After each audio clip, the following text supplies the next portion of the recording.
4 avril 2001. Paul Heyman, personnage clé du catch hardcore, annonce la fermeture de la ECW. La fédération de l'extrême, endettée de presque 9 millions de dollars, n'a pas d'autre choix que de vendre la compagnie. En 2003, après plusieurs références à la ECW, la WWE rachète les droits et les biens de la fédération créée par Todd Gordon. Paul Heyman se verra offrir un contrat par la compagnie de Vince McMahon dès 2001. Commentateur, puis manager de Brock Lesnar, l'ancienne grande figure de la SCW semblait bien établi dans la fédération dominante des années 90. Mais en décembre 2004, un investisseur anonyme fait surface, faisant le pari fou de créer la plus grande fédération de tous les temps, avec un apport de seulement 1 million de dollars.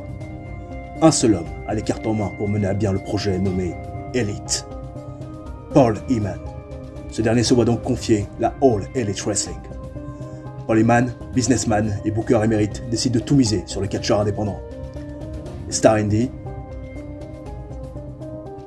et les jeunes loups prêts à se faire un nom dans la fédération de la révolution. La All Elite Wrestling est née. What's up les copains, j'espère que vous allez bien et aujourd'hui on se retrouve pour l'épisode numéro 16 de notre carrière avec la All Elite Wrestling. On attaque donc la dernière partie du dernier mois de l'année 2005 et oui, toujours sur TEW 2016, nous sommes au jour d'AEW Dynamite. Nous allons bien sûr rentrer dans les backstage pour savoir s'il y a eu des incidents. On espère qu'il n'y en a pas eu de trop compromettants, hein, histoire de ne pas se retrouver dans une situation merdique. Alors, qu'est-ce qui se passe? Incident impliquant Glenn Gilberti, qui a décidé de m'emmerder pour que je me souvienne à nouveau de son nom, qui a raté un meeting avec un road agent. Je lui colle une amende directe, parce que le mec arrête pas de se plaindre. Je m'en fous que tu sois unhappy avec ça. Rien à branler. Bobby Willard est contente. Elle l'aime pas. Alors par contre, là ça sent mauvais. Mark Briscoe, Sean Waltman, deux têtes de con. Voilà, le mec était... Ouais, bon, il était pas dans une bonne journée, notre ami Mark Briscoe, et il a tout simplement défoncé la gueule de Sean Waltman. Stern Warning, direct. Jerry Briscoe est content avec ma décision. Sean Waltman, pas trop, hein, il la trouve un peu trop légère. Bon, j'allais quand même pas non plus virer sur le champ les Briscoes. J'en ai encore besoin. Je boucle le show de mon côté et on en parle bien sûr juste après comme d'habitude. Nous voilà partis les gens pour le premier show de la vidéo, le deuxième AEW Dynamite du mois de décembre 2005 au IA Columbus Junction Fair dans notre arena mère, 1500 pèlerins, sell out, et on démarre avec un énorme 86 puisque CM Punk et AJ Styles se font face. CM Punk arrive le premier dans le ring, micro à la main, il est prêt à faire son Open Challenge. Il a envie de défendre son titre. Encore une fois, c'est le titre de la télé. Il se doit d'être défendu régulièrement. Et AJ Styles arrive. La musique d'AJ Styles retentit. Il monte sur le ring. Et il vient voir CM Punk qui lui dit: j'ai pas trop apprécié ce que t'as dit lors de Blood and Guts, quand j'ai pas défendu mon titre. Parce qu'il n'y avait pas de mec assez talentueux pour être sur le ring avec moi. J'ai pas trop apprécié ce que t'as dit lorsque... eh bien, tu as énoncé comme étant celui qui allait faire mon travail. Personne ne fait mon travail aussi bien que moi. Et tu ne peux pas faire mon travail puisque tu n'es pas le champion du monde, je le suis. Et donc ce soir, je vais te corriger. Je vais te corriger un petit peu à la manière de comme j'ai corrigé d'ailleurs Kip James. Mais d'abord, je vais faire un exemple avec toi avant de corriger la moitié des champions par équipe. Je vais te prendre là, je vais te défoncer dans le main event. Il n'y aura pas le titre en jeu, je veux pas ton titre TNT, rien du tout, je vais te le laisser. Hein, j'ai quand même pas non plus envie de te ruiner totalement ta soirée. Et CM Punk, forcément, compétiteur, accepte le challenge d'AJ Styles. CM Punk improvise bien, AJ Styles également, et le show, forcément, tu m'étonnes, part sur les chapeaux de roue. Derrière, Rey Mero contre Sweet Saraya contre Daphné. Histoire un peu de souffler. Match avec une décente réaction de la foule, un match de catch un petit peu moyen, où Rey Mero va défaire Sweet Saraya et Daphné en 8 minutes 22, quand Rey Mero va défaire Sweet Saraya via pitfall après le Sable Bomb. Le Sable Bomb, pardon, il faut savoir que notre amie Jacqueline Moore était au commentaire. Elle commande plutôt bien d'ailleurs Jacqueline Moore, donc je me suis dit pourquoi pas, ça fera avancer la rivalité. Performance de 41 pour Rey Mero, 42 pour Sweet Saraya, 34 pour Daphné. La storyline Jacqueline via Antidiva avance, mais perd de la hit. Normal. Attends, on fait un rating, excusez-moi, assez pauvre de 46. Derrière, Christopher Daniels, Frankie Kazarian sont dans le ring. La semaine dernière, ils ont battu 3 équipes. Briscoes, ils ont battu Generico et ils ont battu, bien évidemment, également l'équipe qui avait été les anciens challengers numéro 1 au titre donc de New Age Outlands à Blood and Guts, Tyler Black et John Moxley. Et donc, ils disent, cette fois-ci, on est revenu au top, on veut challenger Kip et Beji James. On n'a pas eu de réponse ces dernières semaines. Enfin, en tout cas, sur la dernière semaine écoulée. Est-ce que Beji James est là? Est-ce que Beji James n'est pas drogué à nouveau, nous dit Christopher Daniels? Est-ce que Beji James est apte à venir? Bref, il trash talk Beji James beaucoup plus que Kip. Puis il parle aussi de Kip James en disant est-ce que Kip James en a encore quoi que ce soit à foutre des titres par équipe? Puisque le mec est en train de monter crescendo vers le titre mondial. Et la musique de New Age Orleans se retentit. Et Beji James prend le micro énervé, excédé. Il dit toi, je t'ai réglé ton compte la dernière fois. Je t'ai réglé ton compte, je t'ai fait mal, je t'ai fait très mal. Mais là, je pense que je vais te tuer. Je vais vraiment te tuer parce que j'en peux plus d'entendre te foutre de ma gueule. Moi, je parle mieux avec mes poings qu'avec ma bouche. Donc là, je vais rentrer dans le ring et je vais te trucider. Et Christopher Daniels lui dit ça tombe bien. J'ai un match à te proposer. Tu vois là sur la rampe là, dans l'obscurité, il y a des cercueils. Ce que je te propose, c'est un match du cercueil là maintenant tout de suite pour les titres par équipe. Vas-y, montre-moi que tu peux venir me tuer. Montre-moi que t'as vraiment envie de me tuer. Vas-y, fais-le, tu peux le faire. Aujourd'hui, tu peux m'enfermer dans la vie dans un cercueil. Vas-y, viens. Et on met les titres par équipe en jeu. Tu penses bien que Beji James, Kip James, notamment Beji, toi il est là, j'y vais, je l'enferme dans le cercueil, il revient plus. Kip James, incroyable au niveau de la performance. Frankie Kazarian, toujours autant paumé. La storyline, Kip James contre The Styles Family, débute. 78 de rating pour ce match. New Age Outlands contre SCU. Match avec une grande 8 et du grand catch. SCU défait New Age Outlands dans un match du cercueil en 16 minutes 04 quand Christopher Daniels enferme Beji James dans le cercueil après l'intervention d'AJ Motherfucking Styles.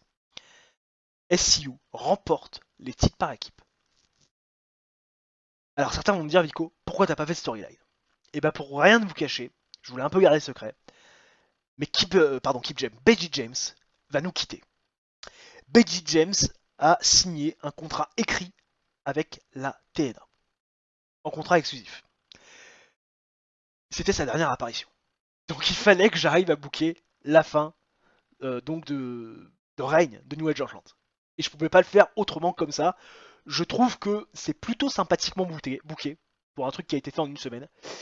Comme ça, Beji James est enfermé dans le cercueil, c'est fini, on le reverra plus. Et ça permet de redonner les titres à SCU.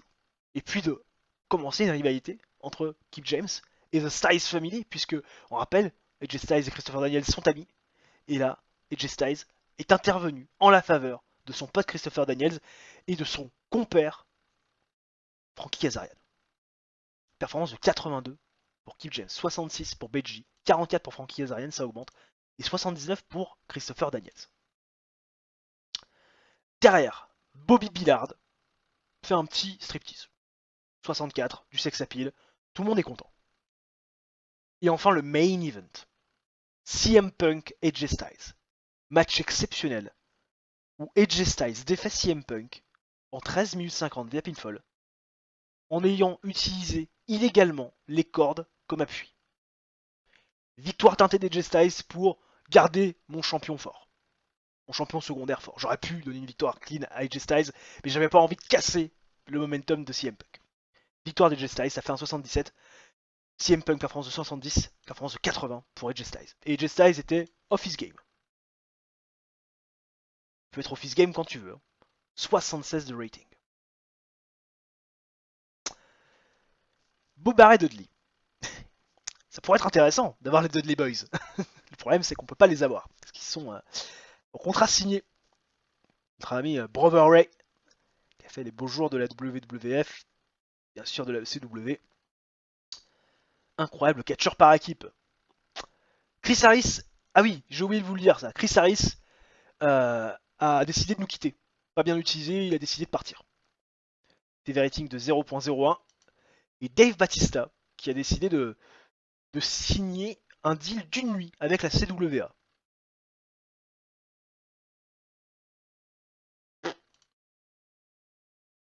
Canadian Wrestling Alliance. Pourquoi pas. 0.01 en termes de TV rating, comme on l'a vu, mais 9950 viewers, ce qui est quand même beaucoup mieux que la semaine passée, et même beaucoup mieux, beaucoup moins bien que lors du show qu'on avait pu faire lors de la dernière semaine de novembre. Mais bref, on est en train de se rapprocher petit à petit des 10 000 viewers, ce qui est plutôt pas trop mal, même si ce qui me pose problème, c'est les deals TV, parce que j'arrive pas à en signer qui me permettent de nous d'avoir donné une exposition vraiment trop large, que ça soit aux États-Unis ou ailleurs. Aucune nouvelle croustillante, les gens, sur la dernière semaine écoulée, donc on se retrouve directement dans les backstage, et dans la mesure où il n'y a pas d'incident à traiter, et ben on va essayer de faire un medley entre Mike Mizanin et Bryan Danielson, qui sont actuellement en feud. On va voir ce que ça peut donner. Pas d'effet particulier. Bon, en même temps, je m'attendais à rien, et je suis quand même déçu. Et nous voilà partis les gens pour le deuxième show de la vidéo, le troisième AEW Dynamite du mois de décembre 2005. Plus que 2 petites semaines et on passera à l'année 2006. Nous sommes au IA Columbus Junction Fair devant 1500 pèlerins. C'est la out à nouveau et nous commençons par un segment qui nous fait un 99. Voilà, c'est un segment à la Sturie. Voilà, 99. Énorme angle. CM Punk. CM Punk qui est présent. CM Punk qui veut laver sa défaite. Ah, il a mal dormi à cause de cette défaite face à AJ Styles en plus. Quand il a revu les images, les pieds dans les cordes, il est pas bien. Il est vénère le Punk. Et ce soir, il veut quelqu'un là face à lui pour se défouler et pour reprendre un peu du momentum et pour regagner un match. Et Raven arrive et challenge CM Punk à un Raven Rules match. Ce que Raven lui dit, c'est très simple. C'est je choisis ton adversaire et la stipulation. Tu gagnes ton match, on continue. Tu choisis ma stipulation et mon adversaire, je gagne mon match, je continue. Et le premier qui perd, eh bien choisira la stipulation de notre affrontement pour le titre. C'est ça le Raven Rules version AEW. CM Punk forcément accepte. Raven débute sa gimmick de l'honneur, qui est noté above average, donc mieux que moyen. Raven qui a fait un super boulot pour aller en dehors de script, il a la foule dans la paume de sa main, tout comme d'ailleurs notre ami CM Punk. Renamero, pas super, pretty weak apparemment dans l'announcement. Et la rivalité Punk face the Rebel Rules commence avec ce segment. Le premier adversaire choisi par Raven n'est nul autre que Austin Harris dans un strap match. Et un match décent alors que Raven est au commentaire. Il a rejoint Renamero. CM Punk défait Austin Harris dans un strap match en 10 minutes 07 quand CM Punk touche les 4 coins du ring. Victoire de Punk, 67 de rating. La storyline avance, perd un peu de hit, vous inquiétez pas, on aura le temps d'en regagner. Je me doute. Derrière, Renamero fait face à Daphné. Elle avait battu Sweet Saraya et Daphné la semaine passée dans un triple threat en faisant le tomber sur Sweet Saraya. Daphné est présente aujourd'hui en one-on-one face à Renamero et dans un match avec une décente réaction de la foule et un match de catch un petit peu moyen. Renamero défait Daphné en 5 minutes 40 via pinfall avec le Cyberbomb. Pas de Jacqueline Moore aujourd'hui, elle n'est pas présente à la table des commentateurs. On l'a fait un peu oublier, volontairement.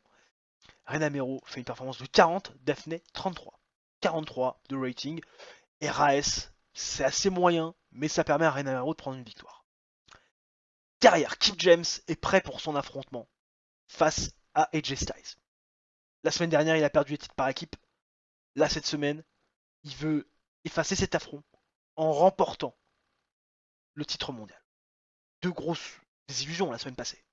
Son meilleur ami qui part dans un cercueil et les titres par équipe qui étaient sa propriété ne sont plus désormais autour de ses hanches. Et il va se faire interrompre par Christopher Daniels et Frankie Kazarian, les nouveaux champions SCU. 2 fois champions désormais par équipe de la All Elite Wrestling. Et Christopher Daniels et Frankie Kazarian nous dit que Kip James est à nouveau libre. Voilà, il est libre d'aller un peu au bout de l'ensemble parce que Becky James était un poids, Becky James était un drogué, Becky James était difficile quelque part à contrôler et puis surtout à supporter. Il faut pas qu'il s'en fasse pour son partenaire et ex-meilleur ami. Désormais, il va faire sa meilleure thérapie qui soit, rester chez lui, loin du monde du catch, loin de la performance par équipe. Et Christopher Daniels et Frankie Kazarian finissent par finir de chambrer Kip James en lui disant là ce soir on a un match et nous bah, on va le gagner. Contrairement à ce que toi tu vas pouvoir faire dans le main event parce que toi ce qui t'attend c'est une défaite face à AJ Styles ce soir. 61 de rating. Christopher Daniels fait une bonne performance, Kip James pareil. Christopher Daniels une véritable star dans ce segment. Tout l'inverse de Frankie Kazarian qui est complètement paumé malgré ses performances in-ring qui sont mieux en mieux. Et la storyline James versus Styles Family continue à avancer mais perd pour l'instant de la hit. Derrière, SCU fait face aux Briscoes, 68 de rating. Ça marche toujours très bien, une équipe très forte et une équipe un peu moins forte, face à face. Match décent, où SCU va défaire les Briscoes en 6 minutes 42. Christopher Daniels défait Jay Briscoe via pinfall avec Angel Wings, 68 de rating. Frankie Kazarian et Christopher Daniels, toujours une super chemistry, comme pour J. Mark Briscoe. Performance de 82 pour Christopher Daniels, 48 pour Frankie Kazarian, on se rapproche des 50. 32 de performance in ring pour Mark et Jay Briscoe. Polyman, après la victoire de Christopher Daniels et Frankie Kazarian, qui célèbrent un petit peu dans le ring, annonce à ces derniers que malgré leur victoire la semaine dernière, pour les titres par équipe, d'ailleurs il les félicite chaleureusement, la semaine prochaine il y aura un triple threat pour du coup décerner de nouveaux challengers. Pour l'instant elle n'a pas d'identité de ces mecs, mais il y aura un triple threat, et le vainqueur de ce triple threat la semaine prochaine affrontera Christopher Daniels et Frankie Kazarian pour le titre par équipe. Polyman, super boulot. Christopher Daniels, pareil. Frankie Kazarian, toujours autant paumé. Et enfin le main event, qui nous fait un énorme 82. Kip James face à AJ Styles. Et dans un match exceptionnel, AJ Styles va conserver son titre mondial en battant Kip James en 12 minutes 46 via pinfall, avec le Spiral Tap après l'intervention de Frankie Kazarian. AJ Styles fait donc sa 6ème défense du championnat mondial. Performance de 81 pour AJ Styles, petit 65 pour Kip James, je m'attendais à mieux. La storyline James contre Styles Family continue, avance et gagne de la hit avec ce segment. 80. 80 de rating. On s'envole. On est en train de s'envoler dans cette vidéo. 8880 viewers. C'est assez incompréhensible ça quand même. De faire beaucoup moins de viewers que la semaine passée alors qu'on fait un énorme 80. Il y a encore des choses que j'arrive pas trop à piger. Pas de nouvelles croustillantes une nouvelle fois les gens sur la dernière semaine écoulée, donc on se retrouve directement dans les backstage. Backstage rating à 77, il y a des incidents locker room, on va tout de suite aller les traiter. J'espère que c'est pas des mauvaises nouvelles. Brian Kendrick, que se passe-t-il? Brian Kendrick a raté un meeting avec un road agent, slap over race. Allez, rien ne résulte de ça. La prochaine fois, mon pote, ça sera une amende. Et rigolez les potos pour le dernier show de la vidéo également, le dernier AEW Dynamite de l'année 2005. Et oui, ça y est, on finit le booking de notre première année à la tête de la All Elite Wrestling et nous arrivons bien dans une arène que nous avons jamais visitée, la Mason City Rink, devant 1730 pèlerins, et oui, beaucoup plus qu'à l'habitude. Et nous démarrons le show, les gens, avec un Raven Cole Cabana. Oui, monsieur, avec CM Punk, qui est bien évidemment à la table des commentateurs. Raven contre Cole Cabana, match décent, dans un First Blood match. Oui, c'est un match qui est booké pour que le premier homme saigne, et bien, soit perdant du match. Et dans un match décent, Raven défait Cole Cabana dans un First Blood match en 9 minutes 46, lorsque Cole Cabana a été ouvert au niveau donc du front. Cole Cabana qui était le choix donc d'adversaire de CM Punk pour Raven, et également le First Blood match, forcément la stipulation choisie également par le champion. Raven et Cole Cabana qui ont une bonne chemistry durant ce match là, donc pourquoi pas. Le match qui donc donne une entrée au show plutôt bonne, on va pas se le cacher. Performance ring de 63 pour Raven, ce qui est pas mal. 29 pour Cole Cabana. Bon, en revanche, ça a retravaillé. Derrière, Brian Kendrick fait face à John Moxley. Brian Kendrick fait son retour. Il va battre John Moxley dans un match de 200, de 8 minutes. Voilà, pas trop long, pas trop court. Le temps qu'il se refasse un peu la main. Il remporte ce match. Brian Kendrick face à John Moxley, complètement kill avec le Slice Braid #2, 62 donc de rating, performance de 65 pour Brian Kendrick et de 38 pour John Moxley. Tommy Dreamer qui était bien sûr présent aux abords du ring pour aider John Moxley. Non, pas encore. Derrière, Rena Mero et Jacqueline Moore sont dans le ring. Rena Mero nous le dit, elle a donc son opportunité. Cette fois-ci, c'est clair, c'est net, c'est précis. Elle a battu Sweet Saraya, elle a ensuite battu Daphné. Elle a aussi pinned la championne dans un six-woman tag. Cette fois-ci, Paul Heyman lui a assuré qu'elle aurait la prochaine opportunité au titre. Et Jacqueline Moore est mes pistes de ouf. Elle n'arrive pas à comprendre comment une bimbo qui passe son temps à faire des commentaires un peu neuneux, qui passe son temps à faire des bikini contests, à sortir son cul et montrer ses attributs. Comment une nana comme ça peut être challengeuse numéro 1? Elle se dit que le niveau de la division féminine de la All Elite Wrestling est très clairement bas. Ça l'énerve. Et puis surtout, elle n'a pas envie d'affronter Rena Mero parce que elle a quand même été en difficulté à chaque fois. Enfin, notamment lors du TLC match où elle a dû tricher pour aller chercher l'item et donc cette ceinture. Et Paul Heyman sent que tu vois qu'il y a un peu de la tension et il se dit tiens, si je pouvais essayer de faire quelque chose d'un peu unique et quelque part marquer un peu l'histoire. Et donc il annonce que Rena Mero et Jacqueline Moore se feront face dans un Steel Cage match. 73 de rating. Le public est fou. Rena Mero a été super pour l'improvisation, elle a eu le public dans la paume de sa main tout au long du segment. Jacqueline Moore c'est pareil, Paul Heyman également. Et la storyline, Jacqueline Vianti-Diva gagne de la hit. 73. Première note verte qu'on fait avec des femmes. Magnifique, ça donne de la confiance. Derrière, Amy Weber est en interview avec Kip James. Amy Weber interview Kip James et elle veut un petit peu son ressenti sur ce qui s'est passé ces dernières semaines. Kip James, ça va pas. Kip James, il a perdu les titres par équipe, il a vu son meilleur ami se faire enfermer dans un cercueil, il n'y a pas de nouvelles, il sait pas où il est. Bon, on sait qu'il est parti à la TNA, nous, mais bon, pour le Cape Five, voilà. Et puis, il s'est fait coûter par Christopher Daniels son match de championnat. Alors, Amy Weber le corrige, je dis, c'est plutôt Frankie Kazarian. Kip James l'arrête tout de suite, il dit non, ce gamin, il sait pas ce qu'il fait. Frankie Kazarian, il sait pas ce qu'il fait. Ce gamin, il est complètement paumé, il est complètement manipulé par Christopher Daniels, maintenant par AJ Styles. Il sait pas ce qu'il fait. Mais ce qui est sûr, c'est que je veux mes mains sur Christopher Daniels très vite. Et pour ça, je dois gagner le triple threat, donc tag team, pour devenir challenger numéro 1. Et Tommy Dreamer, qui passe par là, lui dit écoute, j'avais beaucoup de respect pour Beji James, beaucoup de respect pour sa carrière, pour ses accomplissements. Normal, c'est un babyface.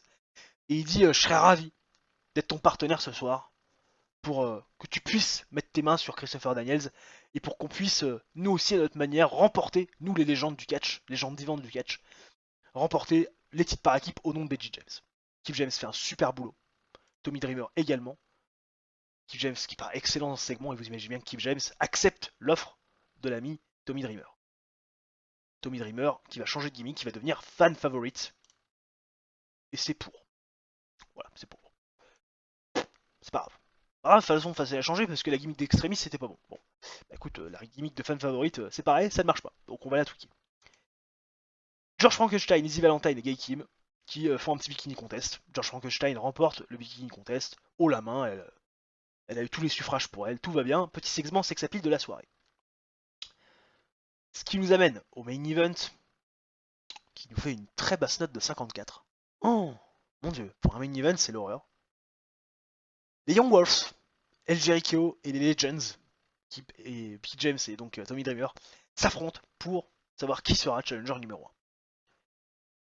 Dans un match décent, les légendes, Tommy Dreamer et Kip James, vont défaire les Young Wolves, El Jericho, quand Tommy Dreamer va défaire en 13 minutes 07 Travis Fimmel via pinfall avec un DTT après l'intervention de Bryan Danielson. Travis Fimmel, alors qu'on nous dit que Kip James et Tommy Dreamer ont zéro chemistry en tant que partenaire, tout va bien. Tout va bien, j'ai choisi le meilleur partenaire pour Kip James, maintenant il va falloir continuer comme ça, hein. De toute façon on peut pas faire autrement. Les performances in ring sont de 43 pour Travis Fimmel, 34 pour Mike Mizanin, 44 pour Kevin Steen, 33 pour El Generico, 46 pour Tommy Dreamer et 56 pour Kip James. Pas le meilleur choix de partenaire qui soit pour Kip James. Zéro chemistry avec l'ami Tommy Dreamer. On pouvait pas espérer pire. Magnifique. On fait un 60. On perd un 20 points par rapport à la semaine passée. Bon, les storylines avancent. Hein. Les choses Les choses suivent leur cours, mais enfin là quand même, on a fait 76, 80 à 50. 60, pardon. Nul. Nul à chier. Brian Danielson se plaint par rapport à son récent booking. Je veux bien le comprendre. Pareil pour El Generico, je veux bien les comprendre. On va essayer de leur donner un petit peu plus de momentum. Au niveau du show history, 9550 personnes.